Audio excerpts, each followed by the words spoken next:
No, ahorita no. Entonces, es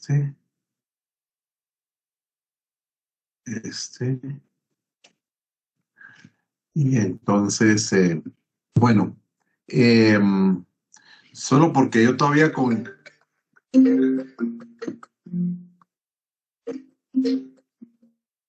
Andrea la llamo que puede empezar a dar clase. Ay, ahora que se me hizo esta cosa. Ahora, ¿cómo quedo aquí? Aquí está. Jóvenes, ¿me oyen y miran mi pantalla? Sí, doctor. Sí, doctor. Perfecto. Sí, doctor. Sí, Vaya, doctor. joven, gracias. Vamos a... Perdón, solo es que se me había olvidado poner esto en modo avión. Vamos a empezar. Vamos a cubrir la mitad o quizá un poquito más. Vamos a ver hoy, para no cansarlos tampoco, pero sí una serie de cuestiones importantes de terminología y de manejar los mismos conceptos, ¿verdad? Con todo esto de lo que es neonatología, porque especialmente las personas que solo hacen salud pública, epidemiología, manejan prematuro, bajo peso al nacer, retardo de crecimiento intrauterino, lo manejan como sinónimos y realmente no son sinónimos para nada, ¿verdad? Entonces, la neonatología, pues son los primeros 28 días de vida. Es la rama de la neonatología, de la medicina, perdón, que comprende el estudio de existencia de las primeras horas de vida de los recién nacidos, con la finalidad de determinar y evitar complicaciones futuras y darles tratamiento. Digamos, el grueso, la mortalidad infantil es la cantidad de niños que mueren por cada 1000 nacidos vivos durante el primer año de vida. Entonces, nosotros aquí en Guatemala más o menos andamos alrededor como de un 38 por 1000 nacidos vivos fallecen, ¿verdad? Entonces, eso para verlos así como en números absolutos, si nacen aproximadamente 400,000 niños cada año en este país y dividimos entre 1000, significa que hay 400 veces el 1000 por 38, significa que hay 15,200 niños que van a fallecer en el primer año de vida. La mortalidad infantil, evaluando solo la mortalidad infantil como tal, quitando otros indicadores, para ser un país del segundo mundo, Colombia, Chile, México, por ejemplo, la mortalidad infantil, hablando de los que están de este lado de nosotros, estamos hablando de que la mortalidad infantil debe estar por debajo de 25 por 1000 nacidos vivos. Para ser un país del primer mundo, solo en el marcador de mortalidad infantil, la mortalidad tiene que estar por debajo de 10 por 1000 nacidos vivos. ¿De qué se mueren los niños en los países en vías de desarrollo? ¿De qué se mueren los niños en los países desarrollados? Vamos a verlo un poquito más adelante, ¿verdad? Pero, digamos, ¿por qué es importante que les hable yo de esto? Uno dice con la finalidad de determinar y evitar complicaciones futuras, ¿verdad? No se trata solo de darles egreso a los recién nacidos, sino que queden intactos. Ese es el segundo, y yo no podría decir cuál es el primer reto, ¿verdad? El primer reto es sacarlos con vida, ¿verdad? Pero el segundo reto es igual de importante, que salgan con nada o poco daño en su desarrollo, ¿verdad? Entonces, la perinatología es el periodo de tiempo que va desde las 22 semanas y media postconcepcionales hasta los 7 días de vida. Esta es una definición que más o menos como de inicio del año 2000 para acá ha ido modificándose, porque antes hablábamos que era de las 28 semanas postconcepcionales a los primeros 7 días de vida. Entonces, hoy en día la sobrevida por debajo de las 28, 27, 26, 25, 24 hasta 23 semanas, se considera que existe algún tipo de pronóstico. Lógicamente, no es el mismo pronóstico a futuro para un niño que nace a las 23 semanas y media que para un niño que nace a las 27, 28 semanas. En Estados Unidos, en Europa, por ejemplo, ellos están ofreciendo 97% de sobrevida, con arriba del 95% de los niños libres de secuelas para los niños que nacen de 27 semanas en adelante, ¿verdad? En una conferencia que vamos con alguna regularidad a los estados, probablemente de las 2 mejores conferencias de neonatología que hay, del doctor Bancalari en Miami. Me tocó una vez, tuve la oportunidad de hablar con el doctor Avery Fanaroff. Él es autor de uno de los principales libros de texto de neonatología que hay en el mundo. Y él me decía que una de las cosas más importantes que hay que definir en una unidad de cuidados intensivos neonatales es en dónde está el punto de quiebre de sobrevida de los niños. Y eso es una cosa pues importante, pues para que se lo pregunten a la gente. A la gente pues le gusta estar a la par de un ventilador, le gusta estar en el intensivo y todo ese tipo de cosas, pero a casi nadie le gusta hablar de sus resultados, ¿verdad? Porque no se trata de que ingresan ahí y se mueren y se dice, no, hombre, hay que ver dónde, en qué punto se nos mueren más del 50%. Yo tuve la oportunidad, ya ahorita, tal vez ya hace 5 o 6 años, con un grupo de estudiantes que hicimos una tesis grupal por la cantidad de expedientes que había que revisar, y se revisaron aproximadamente como unos 4,500 expedientes para establecer dónde estaba el punto de quiebre en el Hospital Regional de Occidente, en qué punto sobrevivían más del 50%, porque es que si uno no reconoce que tiene un problema, no lo puede empezar a atacar. Y nosotros lo que descubrimos es que el punto de quiebre en donde ya sobrevivían más del 50% de los pacientes es a las 33 semanas y media. ¿Sí? Creí que alguien había hablado. A las 33 semanas y media. ¿Qué pasó? Se me activó ahí la Siri. Entonces, eso significa que en el Hospital Regional de Occidente, a las 33 semanas y media, nace un niño, tiene ya más del 50% de sobrevida. Y conforme se va bajando el tiempo, las semanas, el porcentaje de posibilidades de fallecer va siendo muy alto, ¿verdad? Entonces, esos son estudios de tesis que se pueden hacer, ¿verdad? Y que uno en cualquier momento los puede asesorar, ¿verdad?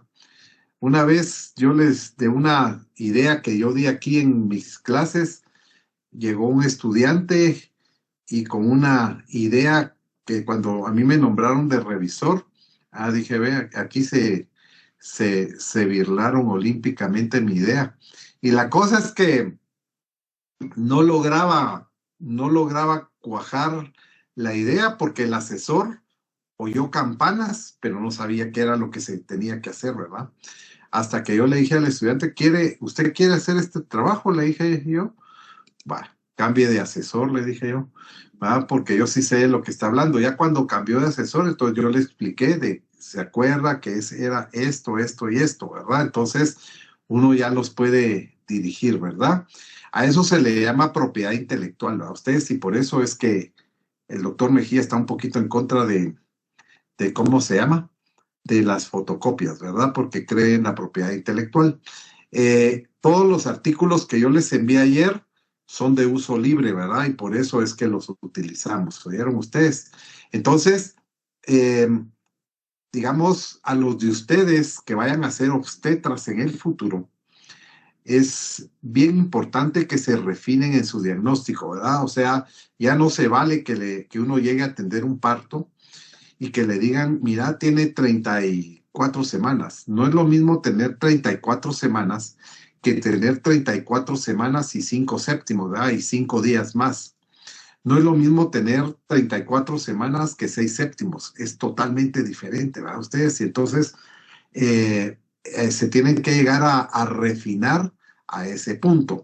No se vale que uno llegue a sala de partos y ¿cuánto tiene de edad gestacional? Pues fíjate que tiene tanto por fecha de última regla, tiene tanto por altura uterina y tiene tanto por ultrasonido. Hombre, yo creo que a esas alturas del partido, el obstetra ya tiene que saber cuántas semanas tiene, ¿verdad? O sea, porque aún sabiendo cuántas semanas tiene, eso tiene un margen de error de más o menos 2 semanas. Por eso dice la Asociación Americana de Ginecología y Obstetricia que una cesárea electiva se debe planificar a las 39 semanas y 2 días. Porque si salen 2 semanas antes, serían 37 semanas y 2 días, es a término. Pero si su obstetra se va a ir de vacaciones o se va a ir a su congreso y le dicen, mira, te voy a dejar operada, ¿va? Porque así les dicen, ¿verdad? Pues ustedes con toda la educación del caso le deberían decir, mire doctor, me puede dejar recomendada con su colega, ¿verdad? Y usted váyase tranquilo a su congreso, ¿verdad? O sea, porque no es justificación, ¿verdad? O sea, la diferencia entre planificar una cesárea a esa edad, 39 semanas y 2 días, o planificarla antes es de que su chico vaya a ir a parar a una incubadora con oxígeno, con una vía central, periférica, ¿verdad? Con antibióticos, etcétera, etcétera, ¿va? Ustedes, y entonces ahí ya lo miran diferente, ¿va? Porque ya es su hijo, ¿va? Ustedes, entonces, pero el pensamiento debe ser en general, esa es la forma de pensar, ¿verdad? Ustedes, un niño a término son todos los que están entre las 37 y las 41 semanas. Los pretérminos son todos los que son por debajo de las 37 semanas. Y entonces ahí tenemos diferentes grados de prematuridad, ¿verdad? Ustedes, o sea, tenemos los muy pretérmino, ¿verdad? Que son los de menos de 32 semanas. Los extremadamente pretérmino, ¿verdad? Que son los que tienen menos de 28 semanas. No es lo mismo nacer a las 28 que a las 32, ¿verdad? Ustedes. Y no es lo mismo nacer aquí en el Hospital Regional de Occidente, en el Hospital de Huehue, en el Hospital de Mazate, que nacer en Houston, ¿verdad ustedes? O sea, son cosas bien diferentes, ¿verdad? Entonces, que hemos avanzado mucho de antes que no se tenía nada. Cuando yo vine a Quetzaltenango, la generación previa de pediatras me dijo que ellos aquí nunca habían tenido prematuros que tratar. Entonces yo le dije a mi esposa, mira, yo digo que aquí es Disneylandia, le dije yo, porque esas son pajas, ¿verdad ustedes? O sea, el 7%, de 7 al 10% de los niños que nacen son prematuros, aquí y en la China, ¿verdad? Entonces, esto es bien importante. Bajo peso al nacer son los niños que nacen por debajo de 2.500 gramos. Eso es menos de 5 libras y 8 onzas, independientemente de la edad gestacional. Muy bajo peso al nacer son los que pesan menos de 1.500 gramos, o sea, menos de 3 libras y 4 onzas. Y los de peso extremadamente bajo al nacer son los que pesan menos de 1.000 gramos, o sea, menos de 2 libras y 3 onzas. En ese estudio de tesis que hicimos, también, digamos, el punto de quiebre era alrededor como de 1,725 gramos, que de 1,725 gramos para arriba también ya tenían el 50% de probabilidades de sobrevivir. Solo estoy hablando de sobrevivir, no estoy hablando de secuelas porque no era un estudio de secuelas, ¿verdad? Ustedes, o sea, ahí todavía eso da la chamarra para estudiar tantas cosas, ¿verdad? Entonces, a ver, un niño puede nacer, puede ser prematuro, puede ser de bajo peso al nacer, puede ser de muy bajo peso al nacer, ¿verdad? Porque también pesa menos de 1,500 gramos, o también puede ser de peso extremadamente bajo al nacer, ¿verdad? Pero al final solo le van a poner aquí una categoría, que si es bajo peso, muy bajo peso o peso extremadamente bajo. Y luego lo que si es pequeño, adecuado o grande para edad gestacional, esa es otra cuestión que vamos a ver, ¿verdad? Entonces, cualquier duda, por favor, me interrumpen, jóvenes, en el momento que sea necesario, ¿oyeron?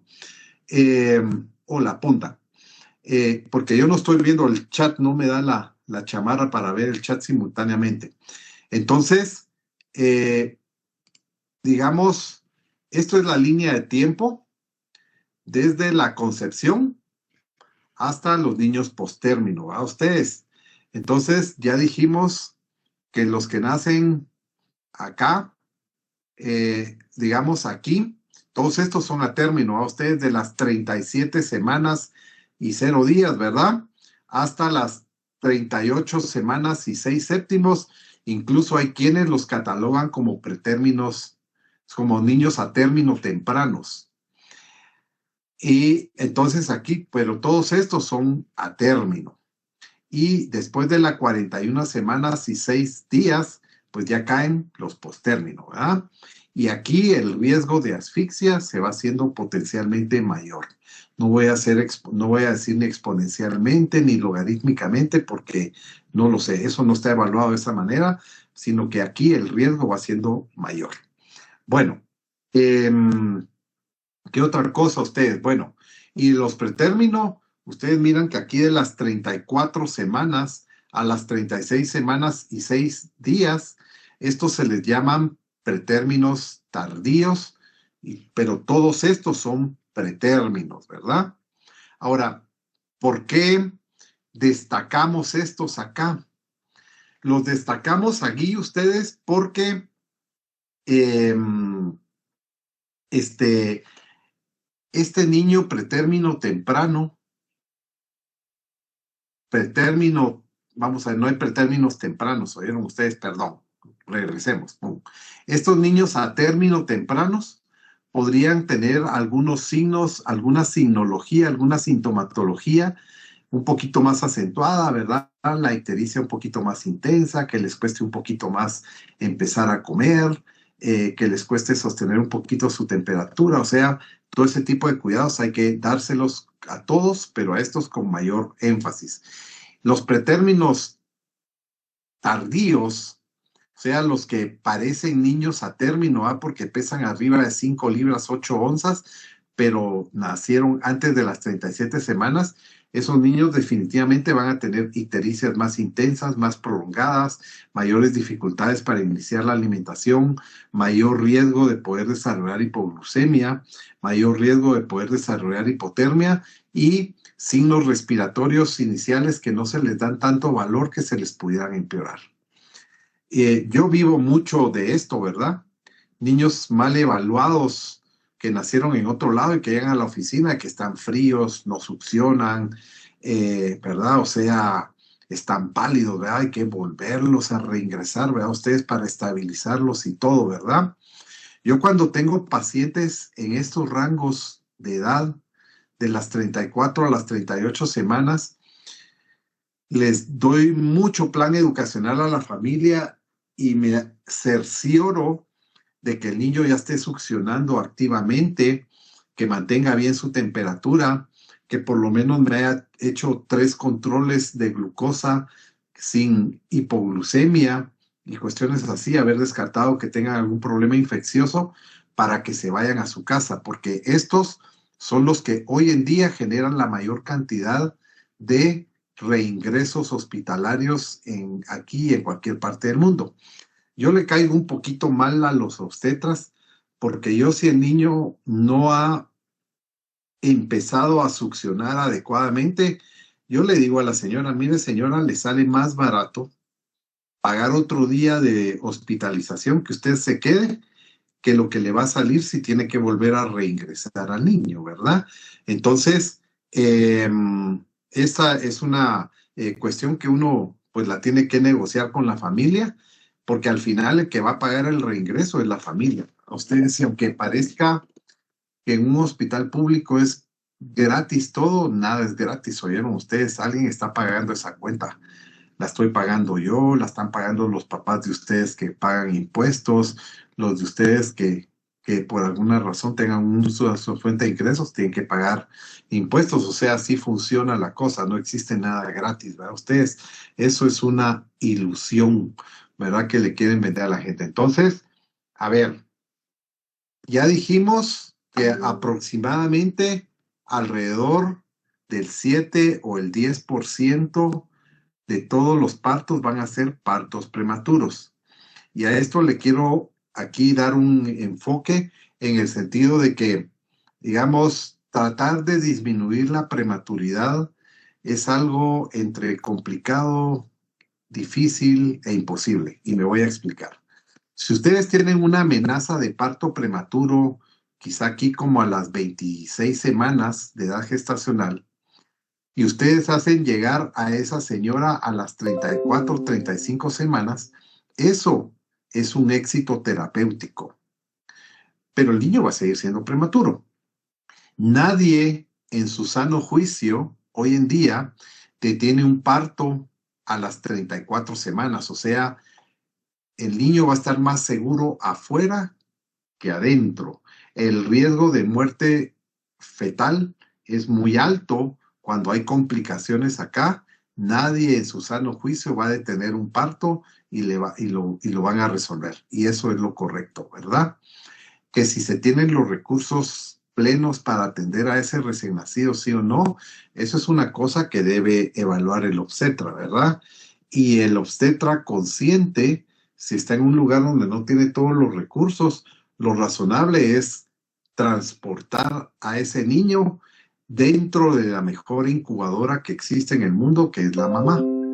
O sea, no es lo mismo la sobrevida de un niño que nace en un centro que tiene las capacidades instaladas para atender cualquier complicación a un niño que nació afuera y llega urgentemente a ese lugar, ¿verdad? O sea, la sobrevida es totalmente diferente, ¿verdad?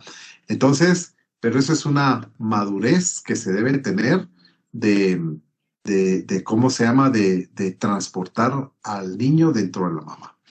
Bueno, luego aquí hay una línea del tiempo que viene de las 23 semanas en adelante y aquí lo que tenemos ploteado en el eje de las X es la edad gestacional y aquí en el eje de las Y lo que tenemos es ploteado el peso en gramos desde 0 hasta 4.500. Entonces, ustedes también pueden tener a un niño que sea pequeño, adecuado o grande para edad gestacional. Un niño pequeño para edad gestacional es un niño que va a nacer por debajo del 10º percentil en peso para una edad gestacional determinada. O sea, por ejemplo, si aquí nace un niño a las 30 semanas y pesa 1.400 gramos, ese niño es un niño adecuado para edad gestacional. Pero viene otro niño y nace aquí a las 35 semanas, acá, por debajo del 10º percentil, con esos 1.400 gramos, ese es un niño pequeño para edad gestacional, le hace retardo del crecimiento intrauterino. Lo mismo, veámoslo de otra forma, ¿verdad? O sea, y todos los que nacen a una X edad gestacional, entre el 10º y el 90 percentil, todos estos que nacen acá son adecuados para edad gestacional. Y los que nacen por arriba del 90 percentil son niños que se llaman grandes para edad gestacional. Eso es importante para ciertas patologías que pueden ser más frecuentes en unos y en otros, ¿verdad? Ustedes, entonces, por ejemplo, los niños pequeños para edad gestacional tienen mayor riesgo de hipotermia, mayor riesgo de hipoglucemia, ¿verdad? Mayor riesgo de que tengan anomalías congénitas, ¿verdad? Entonces hay que examinarlos bien. Los niños que son grandes para edad gestacional, aquí caen los hijos de madres diabéticas. Esos niños tienen más riesgo de traumatismo obstétrico al momento del parto. También tienen mayor riesgo de hipoglucemia. Estos también tienen mayor riesgo de policitemia también, ¿verdad? Ustedes. Y la policitemia, pues que lo van a ver en una clase, pues eso es otra cuestión, ¿verdad? Entonces, aquí está esto mismo, ¿verdad? Que no es lo mismo nacer aquí que nacer acá, con el mismo peso, ¿verdad? Porque entonces ya este de aquí es apropiado o adecuado para la gestacional, este es pequeño, ¿verdad? Y las implicaciones a largo plazo son diferentes, ¿verdad? O sea, un, un niño que les hace una hipoglucemia, sea sintomática o asintomática, es como tirar una moneda al aire, cara o cruz. 50% de posibilidades de tener un mal desarrollo neurológico a largo plazo, ¿verdad? Entonces, sencillamente, si yo ya sé que estos niños de acá y estos niños de acá hacen hipoglucemia, los empiezo a monitorear, ¿verdad? Los empiezo a alimentar prontamente, ¿verdad? Si no pueden alimentarse por vía oral, les pongo una infusión a 80 ml por kilo por día de glucosa al 10% y eso les da más o menos como unos 4 a 6 miligramos de glucosa por kilo minuto, ¿verdad? Y voy a aprovechar el tiempo para explicarles eso. ¿Por qué 80? ¿Va a ustedes? ¿Por qué es tan sencillo? Entonces, si ustedes le dan a él, a un niño de 2 kilos, a 80 miligramos por kilo por día, ml de dextrosa en agua al 10%, le van a dar 160 cc. Una solución dextrosa en agua al 10% tiene, al 10% significa que tiene 10 gramos de glucosa por cada 100 cc, ¿verdad? Entonces, como le vamos a dar 160 cc, entonces significa que en 100 cc hay 10 gramos, pero como le vamos a dar 160, entonces 160 por 10 dividido 100, le vamos a dar 16 gramos. Si eso lo multiplicamos por 1000, le estamos dando 16,000 miligramos. Si lo dividimos entre 1440 minutos que tiene el día, le vamos a dar 11 miligramos por minuto, pero como pesa 2 kilos, ¿verdad? Lo dividimos entre 2, le están dando 5.5 miligramos de glucosa por kilo minuto. Le están dando lo que es la producción endógena de lo que es el glucógeno hepático, ¿verdad? Ustedes, y entonces el niño no les va a hacer hipoglucemia, ¿verdad? Entonces, son como de tomar medidas activas en esta situación, ¿verdad? Bueno, luego, pues aquí están, ¿verdad? Ustedes pueden tener niños pequeños, adecuados y grandes, sean pretérmino, a término o postérmino, o sea que tienen 9 categorías diferentes de niños, ¿verdad? Y hay enfermedades que se van a encontrar más frecuentemente en uno o en otro grupo. Yo mi clase nunca he intentado pasarla en Telegram, ¿verdad? Ustedes, pero vamos a intentar pasarla, ¿verdad? Porque sí, estoy seguro que no pasa por WhatsApp, ¿verdad? O sea, para que al rato uno o dos de ustedes me escriban al Telegram para enviárselas, ¿verdad? Aquí hay patologías de primero, segundo o tercer trimestre que les van a causar problemas en el recién nacido, ¿verdad? Entonces es para que ustedes lo revisen así detalladamente, ¿verdad? Ahí en la curva, pues ahí van a ver ustedes que también la enfermedad de membrana hialina, alteraciones metabólicas, dentro de las cuales entra la hipoglucemia, la ictericia, malformaciones y todo eso está ahí bien catalogado, ¿verdad? Esos son estudios de los 60s y 70s que siguen siendo válidos y siguen apareciendo en las fotografías, ¿verdad?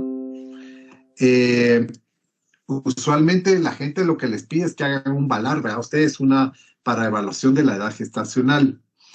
Eso es un ejercicio que cuando uno está en donde ustedes están, lo tiene que hacer, ¿verdad? Porque solo haciendo una y otra vez, esto que parece tan complicado, ustedes se lo van a llegar a aprender de memoria, ¿verdad? Y este es el VALAR más reciente que hay, y según la puntuación que tenga, pues ustedes aquí tienen la escala de de las semanas de gestación que tiene. Ahora,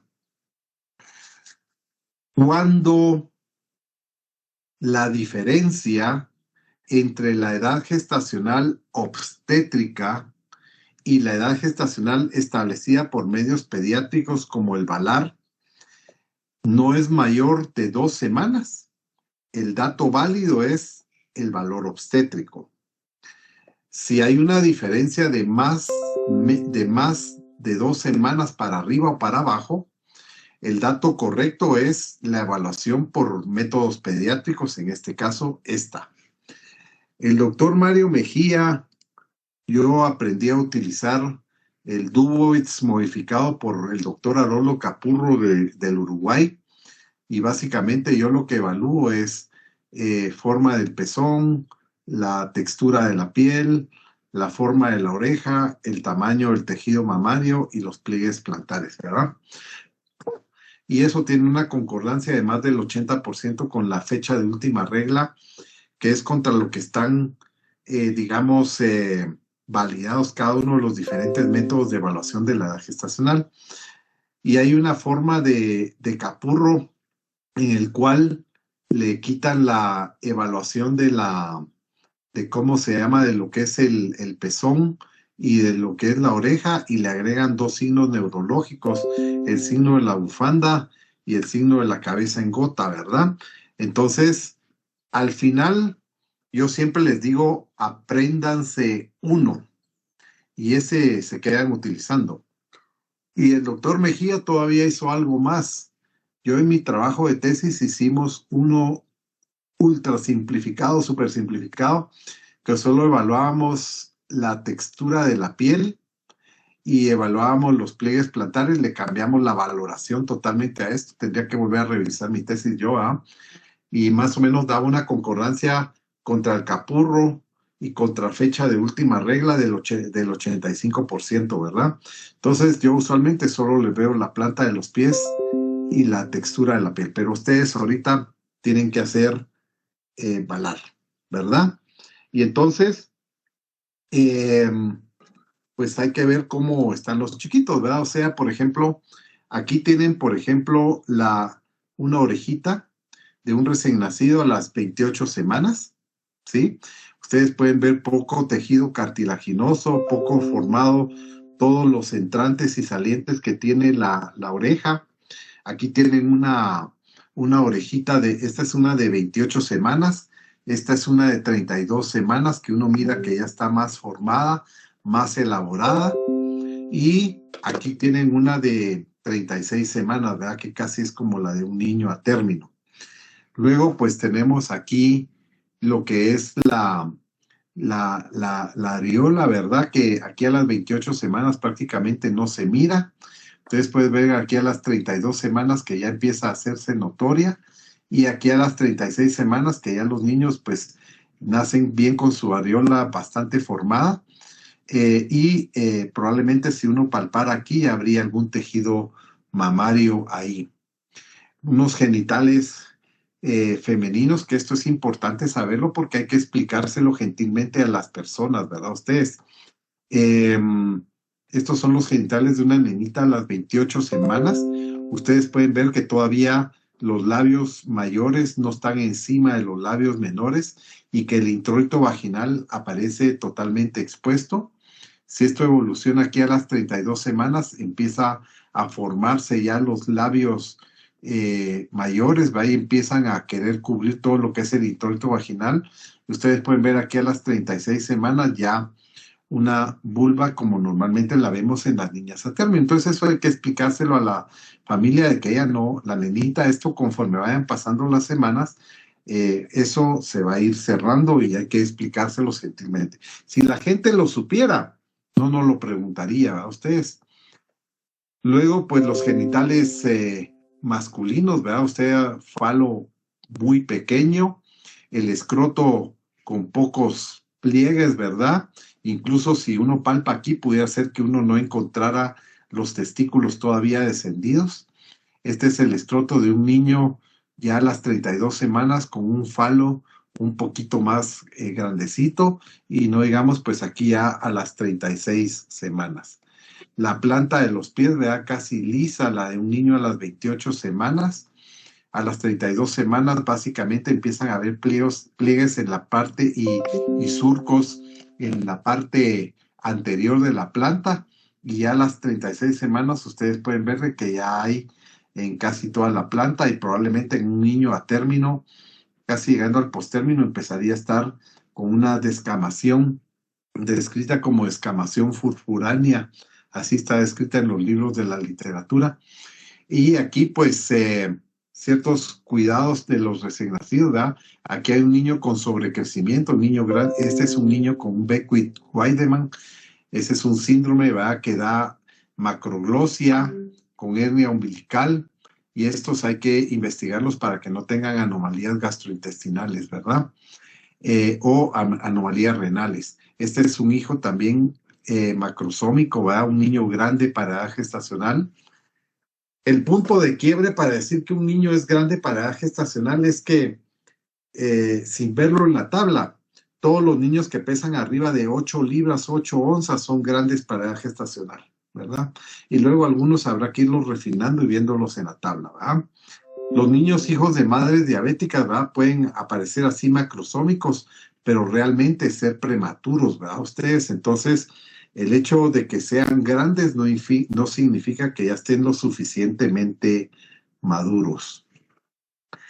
Estas son las curvas de Fenton para evaluación del peso, el perímetro cefálico y la longitud de los niños desde las 22 semanas postconcepcionales hasta las 50 semanas postconcepcionales. Es una forma muy fina y muy exacta de seguir a los niños, ¿verdad?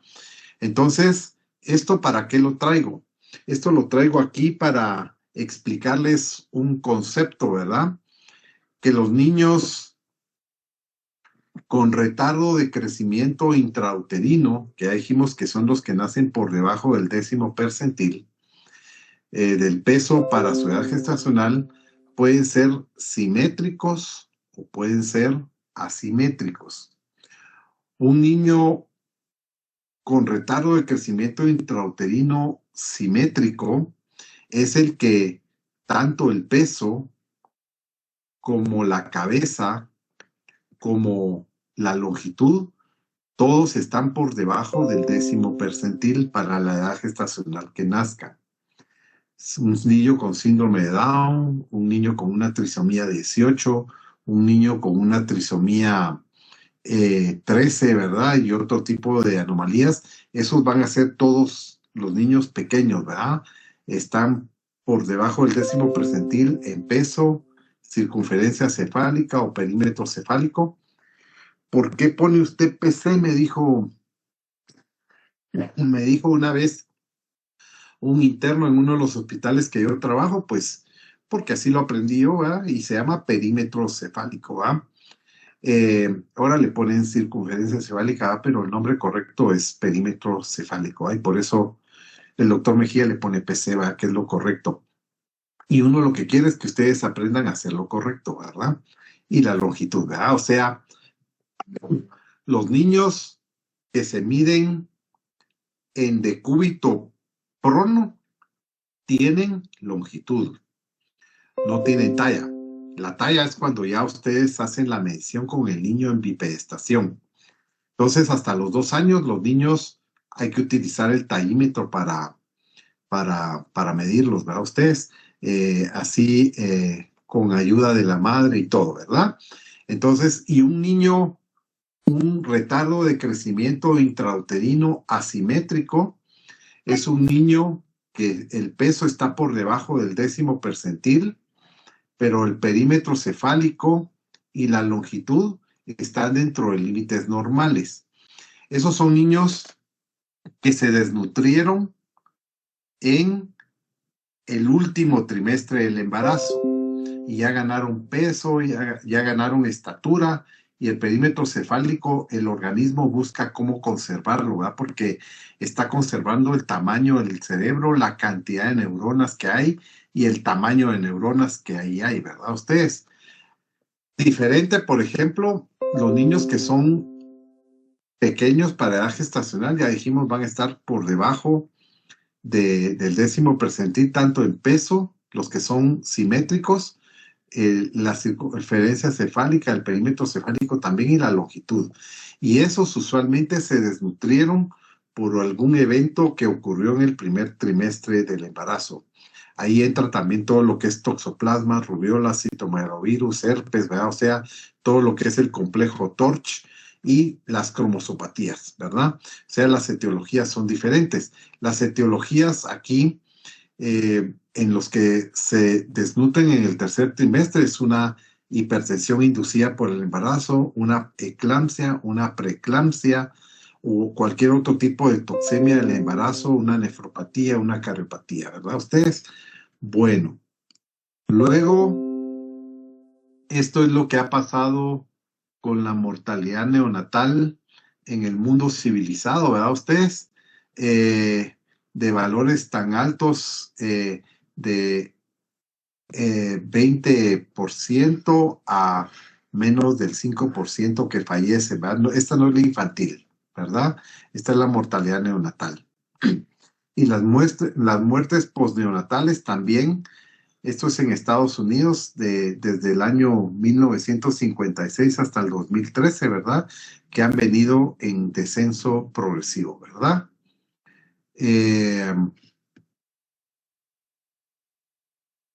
Luego, pues aquí en este mapa van a poder ustedes ver, ¿verdad? O sea, de los lugares en los cuales, según la coloración acá, hay mortalidades por arriba del 4, entre el 0.3 y el 4, más bajas, ¿verdad? O sea, en diferentes zonas del mundo y en lo que le decimos el norte del mundo, ¿verdad? Ustedes, porque nadie sabe si realmente es el norte, ¿verdad? Ustedes, porque en el espacio nadie sabe si esta parte está arriba o está abajo del mundo, ¿verdad? Pero si uno ha escrito la historia, como son todos estos países, ¿verdad? Ustedes, estos decapitaron, mutilaron, ahorcaron gente, ¿verdad? Ustedes, ¿verdad? Entonces, es la parte de todos ellos dicen que ellos están arriba en el mundo, ¿verdad? O sea, pero bueno, es el norte que conocemos, ¿verdad? Estas partes están mucho más desarrolladas, tienen menor mortalidad, ¿verdad? Para que lo revisen detenidamente. Luego, en América Latina hay más de 300,000 muertes infantiles, ¿verdad? Ustedes, y el 65% de esas, o sea, muertes infantiles son niños que fallecen antes de cumplir el primer año de vida. Todo esto que les ha estado hablando el doctor, ¿por qué es importante? Un niño prematuro y un niño de bajo peso al nacer tiene el doble de posibilidades de no cumplir el primer año de vida. O sea, tiene duplicado su riesgo de poder fallecer en el primer año de vida, ¿ya? Entonces, no es lo mismo nacer con 5 libras y 8 onzas o más que nacer con menos de 5 libras y 8 onzas, porque tienen mayor riesgo de poder fallecer en el primer año de vida, ¿verdad? Entonces, de estas 300,000 muertes infantiles que murieron en el primer año de vida, el 65% de estas son muertes neonatales. Y el 60% de estas es mortalidad neonatal temprana, o sea, mortalidad que ocurrió en los primeros 7 días de vida. Y esa es la mortalidad que nosotros le podemos hacer la mayor incidencia en tratar de reducirla, porque es menos costosa que tratar de sacar adelante un niño después de los 7 días de vida y que sigue complicado, ¿verdad? Entonces, sí se puede trabajar y se puede tratar de disminuir la mortalidad infantil. Por ejemplo, cuando se introdujo el surfactante como una modalidad de tratamiento estándar en la enfermedad de membrana hialina, entonces, solo, por ejemplo, en Estados Unidos, ellos disminuyeron la mortalidad infantil, la disminuyeron en 8 puntos. Eso es un montón, ustedes, ¿verdad? Solo con introducir una cosa tan sencilla como lo es el surfactante. Costó un montón, ¿verdad? Ustedes, porque todavía se tuvo que morir el hijo de un presidente de los Estados Unidos de enfermedad de membrana hialina a las 34 semanas de gestación para que eso diera sus frutos. Hay personas que le hacen un favor al mundo de que se murieron. Ejemplos. El presidente Franklin Delano Roosevelt, él murió de polio y sus complicaciones. Y aproximadamente alrededor como de 7, 8 años después tuvimos 2 vacunas para la polio. El tercer hijo del presidente John F. Kennedy falleció de enfermedad de membrana hialina. Y a raíz de eso vino todo el proceso de las mejoras en lo que era ventilación neonatal, oxigenación neonatal, monitoreo neonatal, el aparecimiento del surfactante y las diferentes clases de surfactantes que tenemos ahora. O sea, no nos alegramos que se haya muerto ese niño, pero ese niño le hizo un favor al mundo, ¿verdad? Entonces, van ya millones de dosis de surfactantes administradas, ¿verdad? Y eso solo es una cosa, ¿verdad? Que cambió las tasas de mortalidad neonatal dramáticamente, ¿verdad? Y aquí les estoy diciendo que en Estados Unidos, en el año de 1990, con la aprobación para el uso, digamos, del surfactante como terapéutica estándar para el manejo de enfermedad de membrana hialina, disminuyeron en 8 puntos la tasa de mortalidad infantil, la tasa de los que se mueren en el primer año de vida. Eso es un montón, ¿oyeron ustedes? Que si es un problema en la región de las Américas, sí es un problema, ¿verdad? ¿Y de qué se mueren nuestros niños? Pues los neonatales de sepsis, de bajo peso al nacer, de asfixia y de problemas relacionados con el embarazo, ¿verdad? O sea, una preeclampsia que no pudo ser bien manejada, una hemorragia que no pudo ser bien manejada en la madre, ¿verdad? Entonces, estos son problemas que se pueden abordar. Ejemplo, esto no se han enterado los diputados, lo que les voy a contar, ¿verdad? Ustedes, porque si no ya estarían haciendo negocio con eso. Solo con suplementarle 350 calorías diarias a una mamá durante el embarazo, se disminuye a la mitad la incidencia de bajo peso al nacer. La incidencia de bajo peso al nacer aquí con nosotros en Guatemala es más o menos como entre un 22 y un 28%. La variación es porque depende de la región geográfica del país, ¿verdad? Pero eso significa que entre el 22 y el 28% de todos los niños nacen por debajo de los 2.500 gramos. El 1.5% de los recién nacidos nacen por debajo de los 1.500 gramos. Y el 0.45% de los niños nacen por debajo de los 1.000 gramos. Eso lo que significa es que el problema de nosotros es bajo peso al nacer. Y si nosotros pudiéramos ofrecerle 350 calorías extras a una madre embarazada, disminuimos a la mitad la incidencia de bajo peso, o sea que disminuiría a más o menos el 11 o el 14%. Eso sería un logro enorme. Y eso, el INCAP ya encontró la forma, ¿va? Hay una galleta nutricional que proporciona las 350 calorías, ¿verdad? Una forma tan sencilla, pero que no la logra la política ni los políticos llegarla a hacerla operacional, ¿verdad? La asfixia, esto la Fundación Belinda Gates trató mucho y trabajó en el África, y muchas de las recomendaciones de NALS están por los estudios que ellos hicieron en el África, ¿verdad? De que se puede empezar a dar reanimación cardiopulmonar neonatal al 21% y que si el paciente no mejora, subirla al 40% o más. Esos estudios no los hicieron en los Estados Unidos, ¿verdad? Ustedes porque no podían, ¿verdad? Pero en el África, pues ahí todo el mundo hace lo que le da la gana a ustedes. Entonces, yo trabajé unos años atrás con el INCAP y pues no toda la gente de las comunidades que su niño creemos que tiene sepsis se puede ir a su casa. Y nosotros documentamos disminución de la mortalidad por sepsis, que aunque no se fueran al hospital, se les administraban ampicilina y gentamicina todos los días, la ampicilina 2 veces al día y la gentamicina 1 vez al día, y disminuyó más o menos como hasta un 60% la mortalidad por sepsis. De repente no tenían sepsis, ¿verdad? Y solo estaban hipotérmicos, ¿verdad? Ustedes, pero no se murieron los niños, ¿verdad?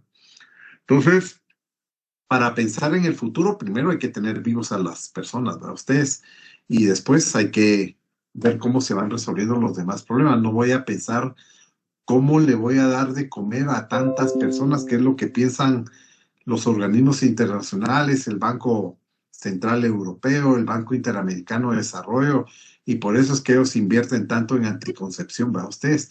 Entonces, no es porque nos quieran, ¿verdad? Sino porque no quieren que seamos muchos, ¿verdad? Entonces, hay que tener bien claro el concepto. Esta es la tendencia de la mortalidad infantil en las por regiones, ¿verdad? Más o menos como de los años 60 a inicios del 2000. Y, por ejemplo, la que más ha bajado es la europea, ¿verdad? Ustedes, esos europeos no saben lo que es la crisis, ¿verdad? No saben de qué se están quejando. Por ejemplo, pueden ver la del África, ¿verdad? O sea, ha bajado, pero todavía está por encima de los valores a los que estaba, por ejemplo, la europea, ¿verdad? Ustedes, si los gringos están bien, los europeos están mucho mejor, ¿verdad? Ustedes, esta es la del Asia y esta es la de América Latina y el Caribe, ¿verdad? O sea que se ha trabajado mucho, pero todavía está un poquito alta, ¿verdad? Porque está, o sea, esta línea es el 40 por 1000 nacidos vivos, y esto aquí sería más o menos como el global, probablemente andemos como por 35, ¿verdad? Todavía es alta, ¿verdad? Los problemas neonatales son el 61% de las muertes en el primer año de vida, ¿verdad? Y de ahí pues hay cosas que todavía vamos viendo nosotros, ¿verdad? Anemia, sepsis, deficiencias nutricionales, neumonías, meningitis. Ya afortunadamente vemos menos a raíz de la vacunación universal con vacuna contra hemófilos e influenza tipo B y para estreptococo neumoniae, ¿verdad? Entonces, intervenciones que provocan impacto, ¿verdad? Ustedes, uno pensaría que lo que hay que regalar y que hay que obtener son ventiladores, porque es lo que todo el mundo pide, ¿verdad? ¿Y qué necesita? Ventiladores, ¿verdad? Pero nadie pide enfermeras, nadie pide personal subalterno, ¿verdad? Y uno no va a estar ahí las 24 horas del día, ¿verdad? Ustedes, entonces, pero aquí hay una intervención que solita disminuye la mortalidad materna, la mortalidad infantil o la mortalidad en los primeros 5 años de vida hasta en un 13%, y es lactancia materna. Y si esa suplementación de las 350 calorías para que el niño no nazca con bajo peso al nacer, la extendemos en los primeros 2 años de vida en la madre, estos números todavía podrían mejorar más, ¿verdad? Entonces, en una ocasión me tocó escucharle un discurso a alguien que llegó a dar que fuimos a la graduación de mi sobrino a los Estados Unidos, y el que llegó a dar el discurso era algo así como el quinto en rango en el Pentágono, en dar el discurso, y lo que yo les voy a decir ahorita lo dijo en 1994. En ese tiempo que ya toda la toda la tecnología y todas las soluciones para la mayoría de los problemas del mundo ya existían, ¿va? Que el reto era transferir eso a quienes lo necesitaban y estamos inmersos en eso todavía, ¿verdad? Ustedes. Bueno, ¿qué más tengo por aquí? Así, estas son directrices para tratar de disminuir la incidencia global de sepsis, ¿verdad? El parto en condiciones limpias, reconocer los signos de sepsis tempranamente, ¿verdad? Vamos a ver aquí, Strength Association, Different Symptoms, Inconvenientes basados en manejo.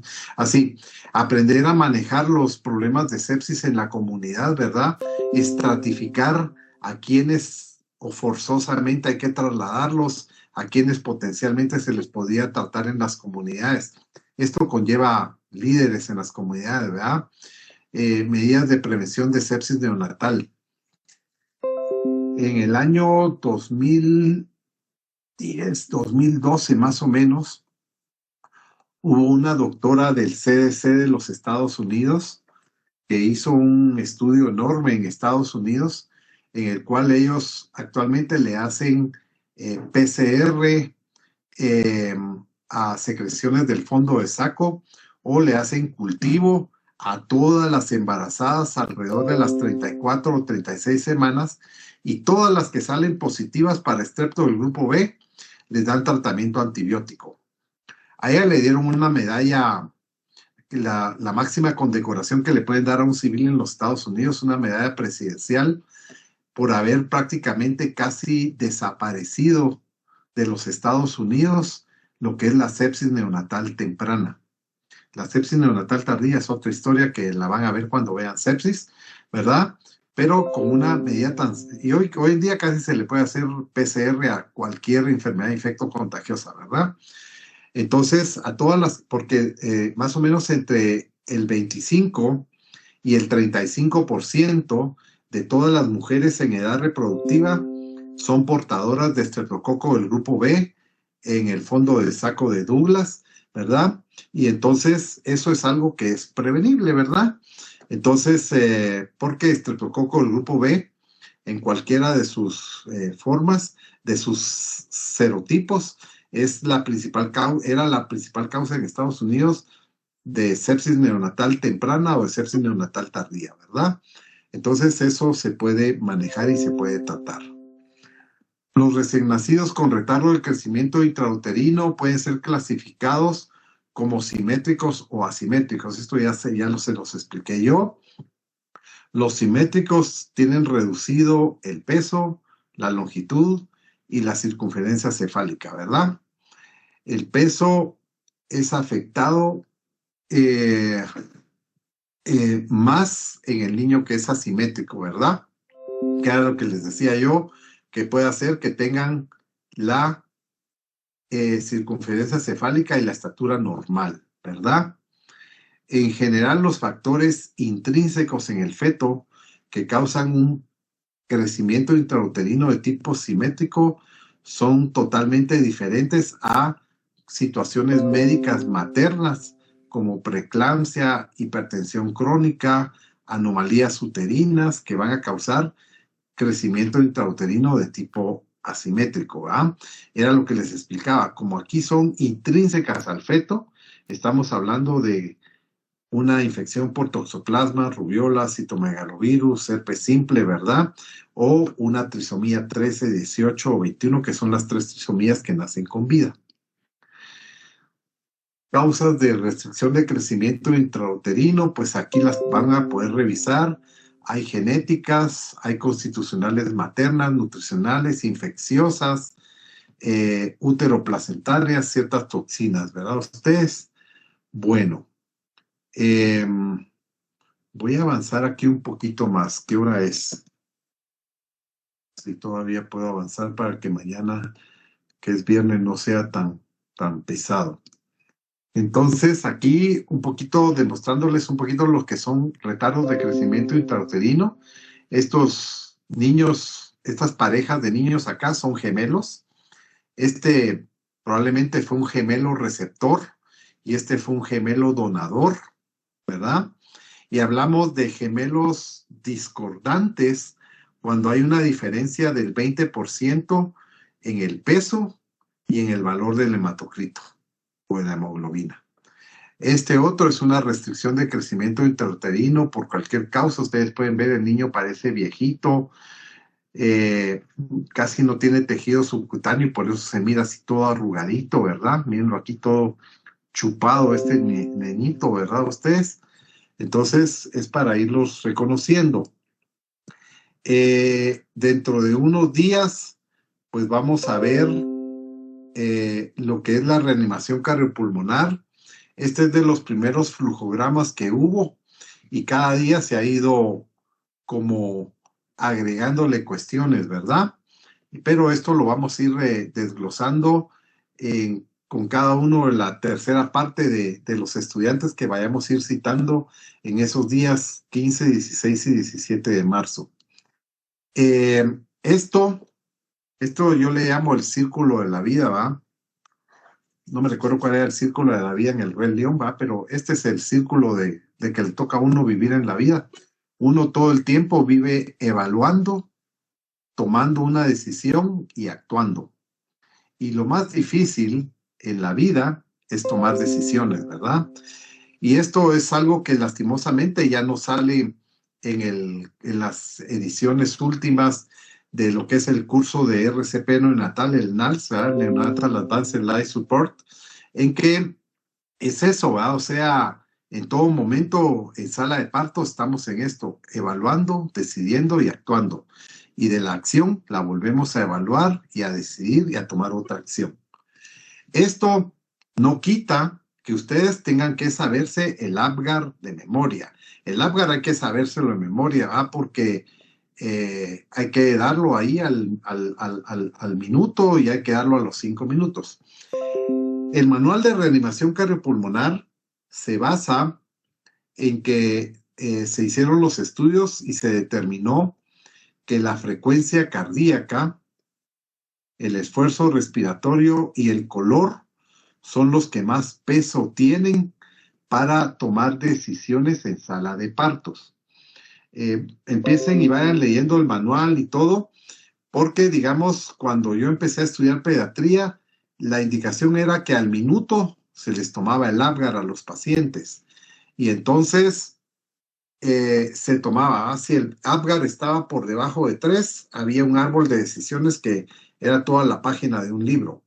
Si el APGAR estaba entre 3 y 5, había otro árbol de decisiones.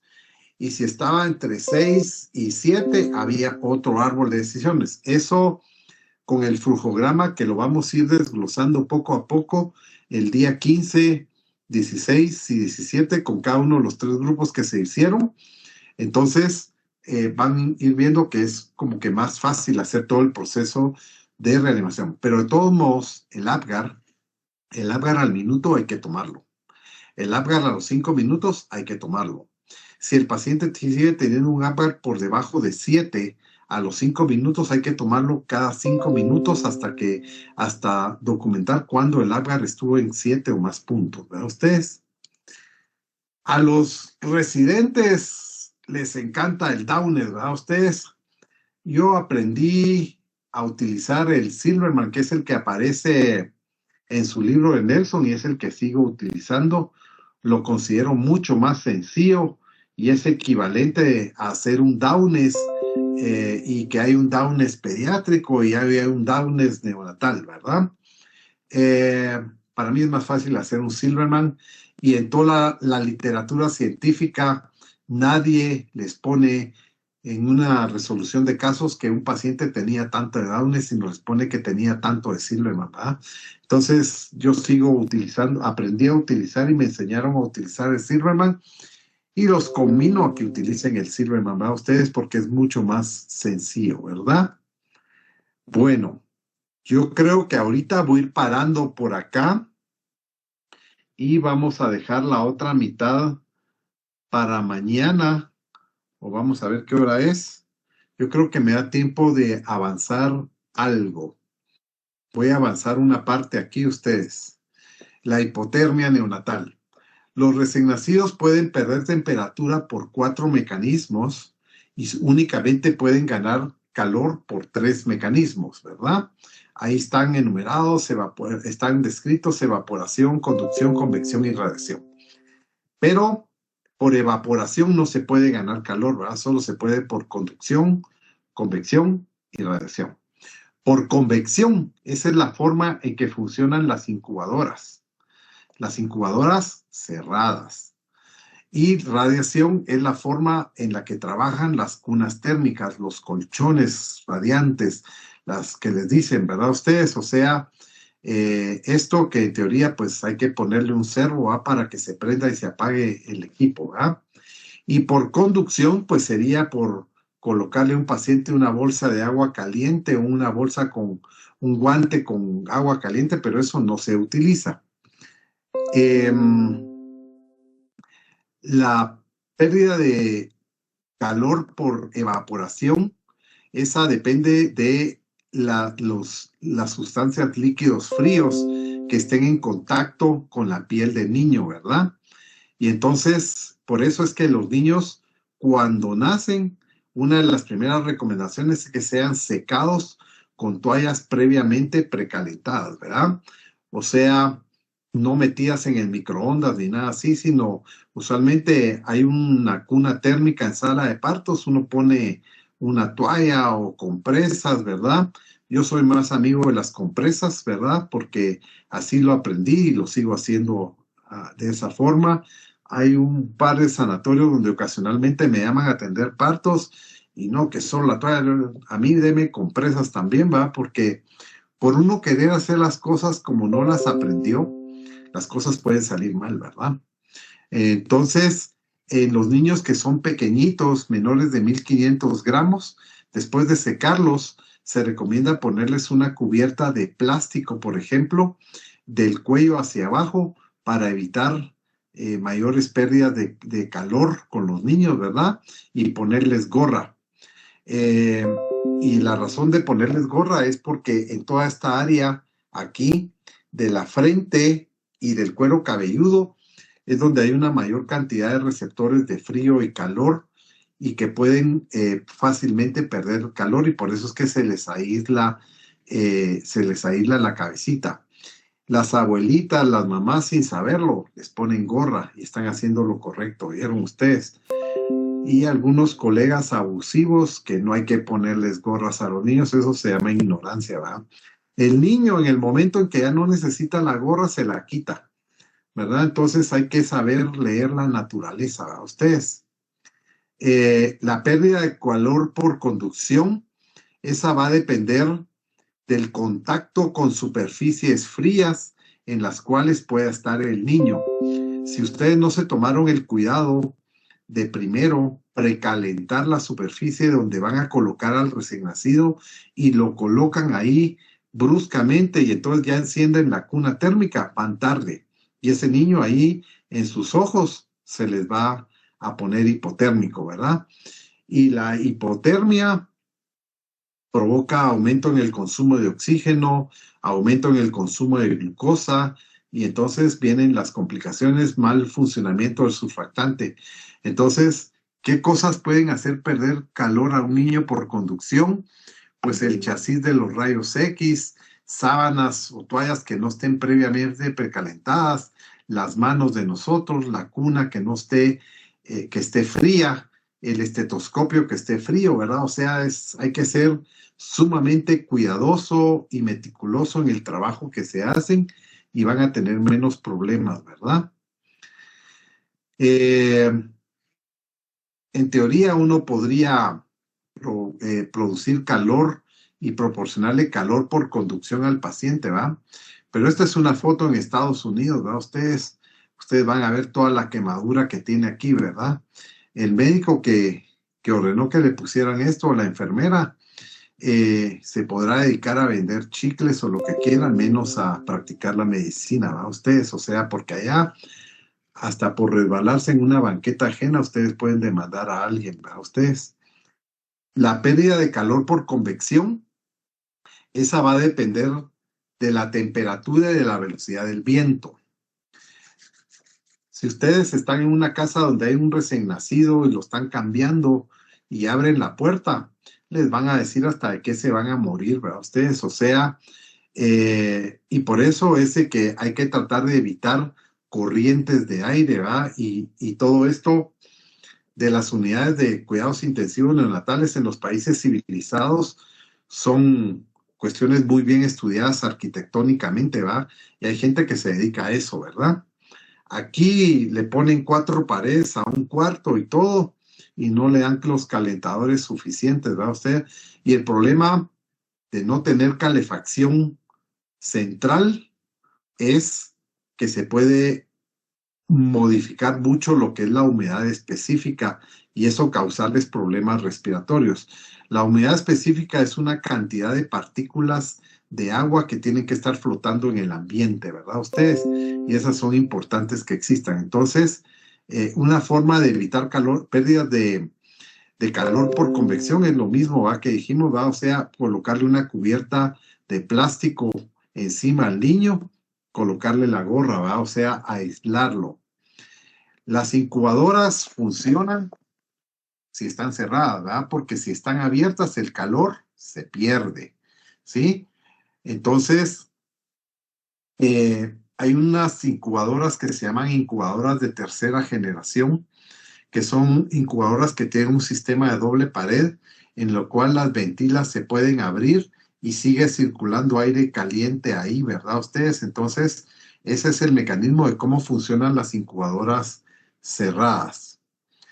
Las pérdidas de calor por radiación, si el niño nace y todas estas ventanas son las ventanas del Hospital Regional de Occidente o de cualquier otro hospital del altiplano y está a 0 grados centígrados, a -2, a 1 grado centígrado allá afuera, si el niño está cerca de aquí, el niño va a emitir calor de aquí hacia esa ventana para tratarla de calentar.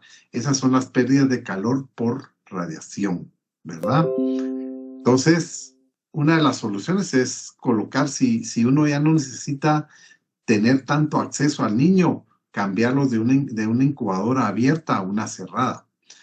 Yo prefiero 100 veces las incubadoras cerradas que las abiertas, ¿verdad? Ustedes. Tampoco los niños pueden ganar calor por radiación, ¿verdad? O sea, a los niños no les debe pegar directamente el sol, se pueden quemar, ¿verdad? Ustedes. Y por eso deben haber cortinas o persianas, ¿verdad? O hasta sábanas, ¿verdad? Ustedes. Las cunas térmicas, esas tienen aquí un módulo, ¿verdad? En donde se controlan y que hay un alambrito aquí que va pegado al abdomen del niño, que va conectado acá, y entonces uno aquí gradúa la temperatura. Si la temperatura del niño sube por encima de la que nosotros dejamos aquí, entonces se va a desconectar la producción de calor, va a bajar, si baja la temperatura se vuelve a conectar, y de esa manera, esa es la forma correcta. Esto es una forma incorrecta de darles calor por radiación, se pueden quemar los pacientes, ¿verdad ustedes? Y la hipotermia causa problemas, ¿verdad ustedes? O sea, mala oxigenación, mayor consumo de oxígeno, mayor utilización de la glucosa y por lo tanto mayor riesgo de hipoglucemia, funciona mal el sistema inmunológico y mayor riesgo de ¿cómo se llama? De infecciones porque funciona mal el sistema inmunológico. Hablamos de hipotermia leve o agresión por frío a la temperatura que está entre 36 y 36.4 grados centígrados.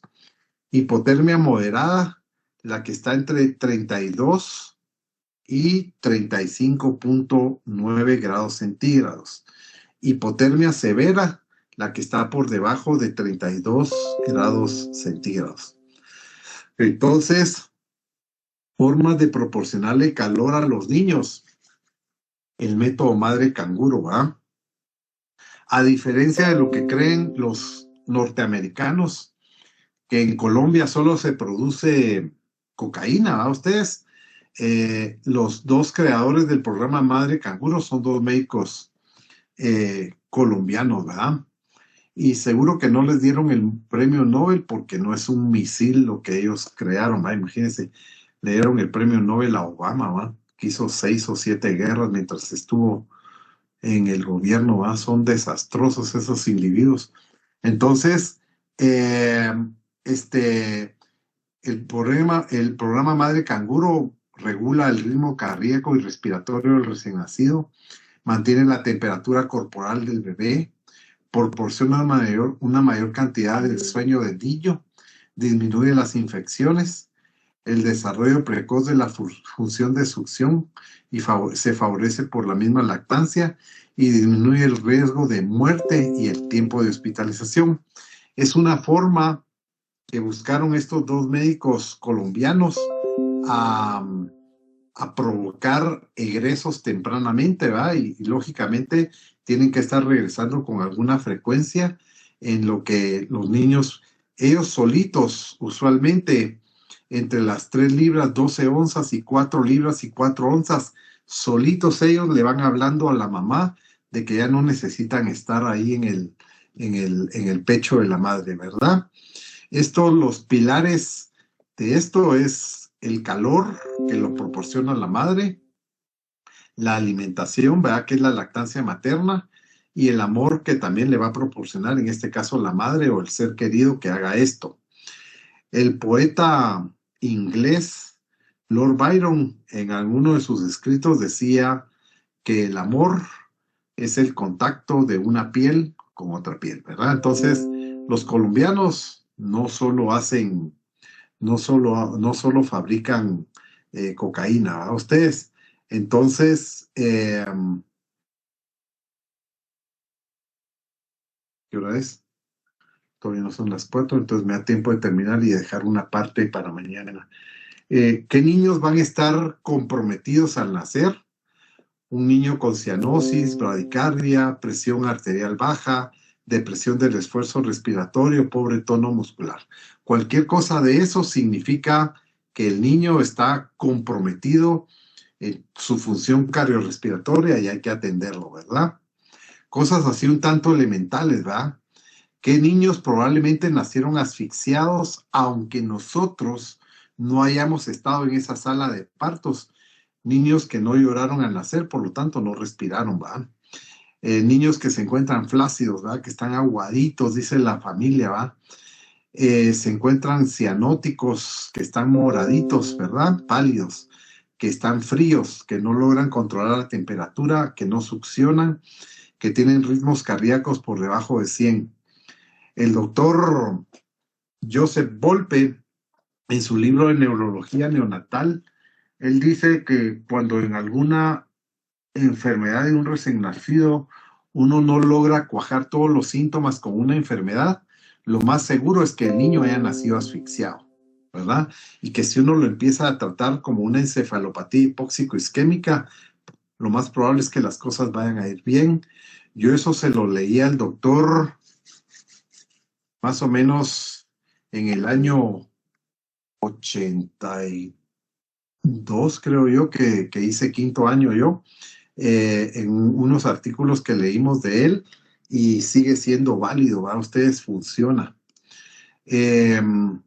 Cuidados básicos del recién nacido, hay que mantenerlos calientes. Si no están en un hospital y tienen que dar respiración asistida boca a boca, solo tienen que dar la cantidad de aire que les cabe en la boca. No le van a tirar todo lo del tórax porque le van a romper los pulmones, le van a hacer una fuga aérea. Hay que tratar de ofrecerle calostro al niño en pequeñas cantidades por cucharaditas, y hay que pensar en trasladarlo al hospital. Tocarlo siempre con las manos limpias, lávense las manos todo el tiempo, ¿verdad? Ustedes. ¿Cómo evaluar si tienen dificultad respiratoria? Pues si levanta el tórax, retracciones, quejido o apnea, ¿va? Cualquiera de estas cosas significa que la función respiratoria de ese recién nacido está severamente comprometida. Y ustedes pueden tener retracciones supraesternales, subcostales, subesternales, intercostales, ¿verdad? Los niños se miran agónicos con sed de aire, ¿verdad? Y hay que tratarlos de atender lo más pronto posible, ¿verdad? Y siempre promover lavado de manos, lactancia materna, la vacunación antitetánica que ahora se ha adelantado a hacerla en el último trimestre del embarazo.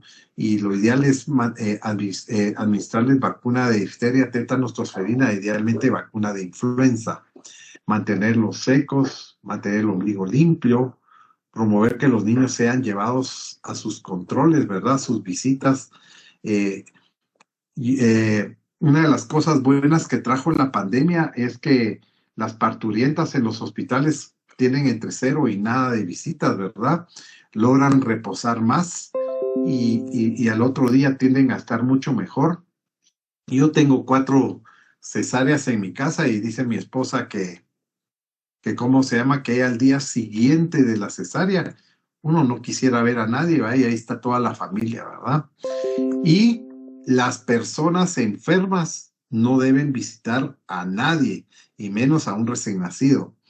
Yo unos años atrás, como unos 6 o 7 años, tuve una recién nacida de como 40 y pico de días, con una neumonía, pero de miedo, ¿verdad?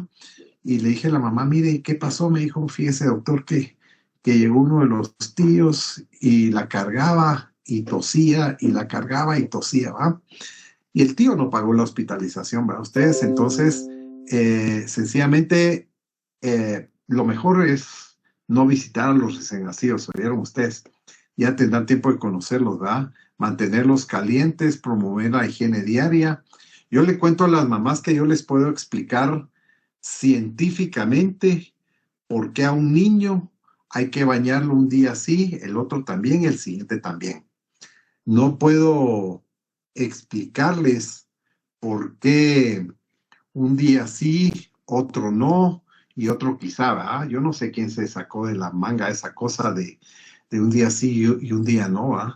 Yo si no salgo bañado en mi casa, prefiero no salir, ¿verdad? Ustedes sí creo que la mayoría de los que estamos aquí así, ¿verdad? ¿Hay alguien que tiene levantada la mano? Vamos a ver, ¿en dónde veo esto?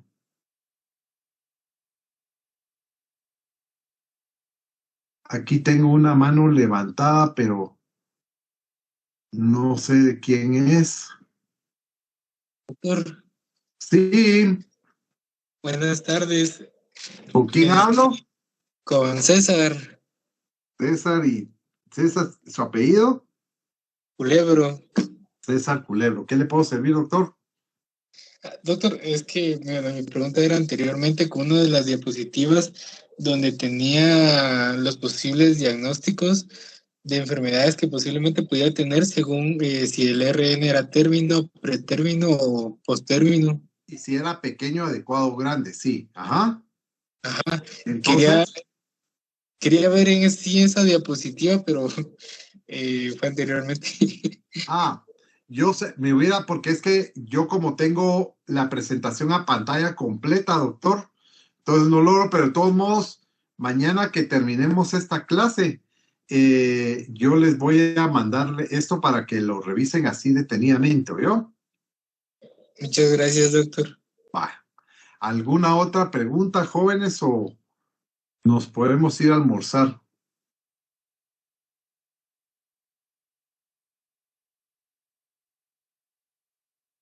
Doctor, con una pregunta. Sí, Yo soy Jairo Cos, solo con una pregunta. En mi hospital de práctica realizan laboratorios a los RN que son peso bajo a las 6 horas. Entonces mi pregunta es si estas 6 horas, ¿cuál sería su explicación? Si es relativo o cómo se podría explicar. incluso se podría dejar más tiempo, doctor, ¿verdad?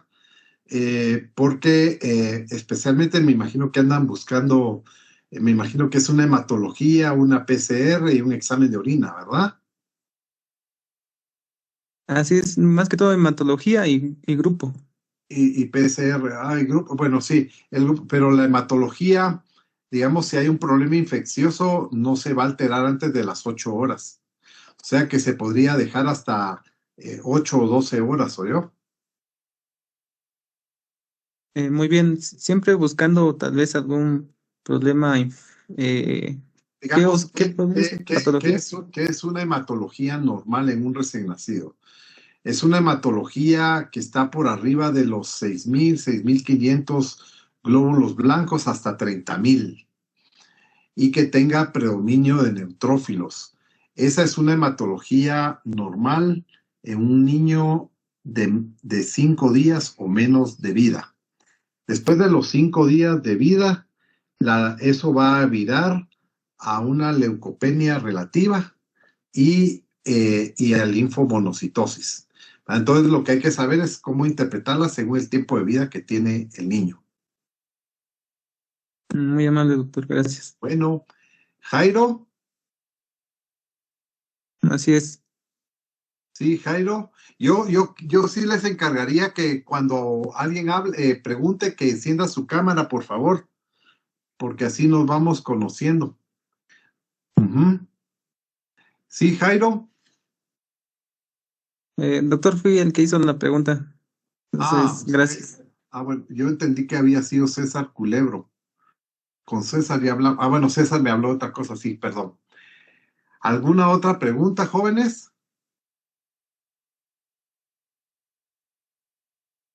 Bueno, si no hay otra pregunta, yo los voy a dejar para irme a almorzar.